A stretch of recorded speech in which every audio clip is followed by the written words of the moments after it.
Hello everyone, I am possible class में आप सभी का स्वागत है। इस वीडियो में हम डिस्कस करने वाले हैं बच्छेद्री पाल के बारे में, जो कि स्टूडेंट के लिए बहुत ज़्यादा इम्पोर्टेंट टॉपिक रहने वाला है। तो अंत तक वीडियो जरूर देख के जाइएगा। चैनल को सब्सक्राइब नहीं किया है, चैनल सब्सक्राइब कर लीजिएगा। चलिए स्टार्ट करते हैं। तो जो बच्छेद्री पाल है ना, वो कौन है? तो उन्होंने माउंट एवरेस्ट की चढ़ाई की थी।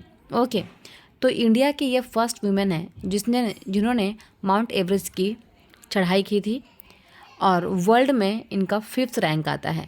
ठीक है, तो वर्ल्ड में इनका 5th रैंक आता है और इंडिया में 1st रैंक आता है। कहाँ की थी ये? तो ये थी उत्तराखंड की।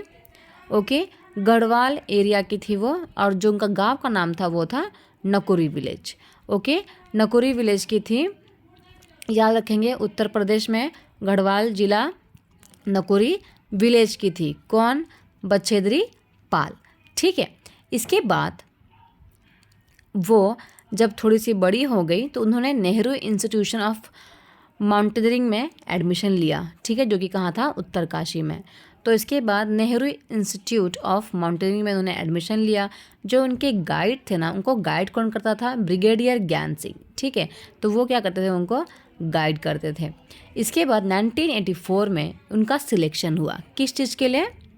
माउंट एवरेस्ट को क्लीम करने के लिए। ओके, माउंट एवरेस्ट को क्लीम करने के लिए 1984 में क्या हुआ? उनका सिलेक्शन हुआ।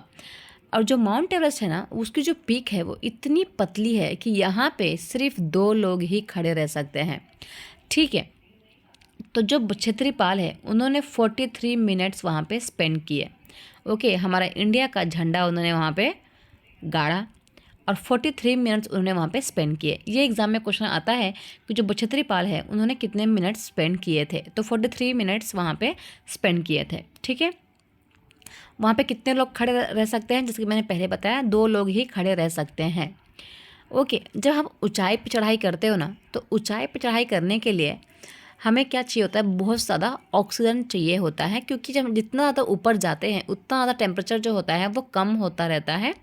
ठीक है, तो ऐसी एरियाज़ में हमें विटामिन एंड आयरन की ज़रूरत पड़ती है अपने बॉडी को कोल्ड रखने के लिए, वार्म रखने के लिए। ओके, ठंडे प्लेस पे अपने बॉडी को गर्म रखने के लिए हमें विटामिन एंड आयरन के कैप्सूल्स खाने पड़ते हैं। अगर हम इतनी ऊंची चढ़ाई कर रहे हैं तो अदरवाइज़ हम इतनी ऊंची चढ़ाई जो है वो नहीं कर पाएंगे। ओके, जब चढ़ाई करते हैं तो हमें हमारा जो बैक होता है उसे हमेशा स्ट्रेट रखना पड़ता है। ओके, स्ट्रेट रख के ही चढ़ाई करना पड़ता है, और जो बॉडी का एंगल होता है वो 90 डिग्री ही होना चाहिए। ठीक है, 90 डिग्री एंगल में ही आपको क्या करना है? क्लीम करना है। तो आई होप आपको समझ में आ गया होगा। तो इसमें से 2 क्वेश्चंस बनते हैं। एक तो सबसे इम्पॉर्टेंट टॉपिक ये बनता है कि उन्होंने कितना टाइम वहाँ पे स्पेंड किया था। ये क्वेश्चन बार बार एग्ज़ाम में रिपीट होता है। आपकी जो एग्ज़ाम है वो 7 Feb तक है, तो ऑफकोर्स ये क्वेश्चन आ सकता है। ओके, इसके बाद ये एक और क्वेश्चन आता है कि इनका इंडिया में कौन सा रैंक है? तो इंडिया में इनका 1st रैंक है, वर्ल्ड लेवल पे 5th रैंक पे है ये। ठीक है, इनके कभी कभी गाइड का नाम भी पूछ लिया जाता है, तो गाइड का नाम क्या है? ब्रिगेडियर ज्ञान सिंह। तो आई होप आपको वीडियो समझ में आया होगा। छोटा सा वीडियो है, पूरा ज़रूर देख के जाइएगा। Thank you so much everyone. Channel को सब्सक्राइब नहीं किया है, चैनल को सब्सक्राइब कर लीजिए। मिलते हैं नेक्स्ट वीडियो में।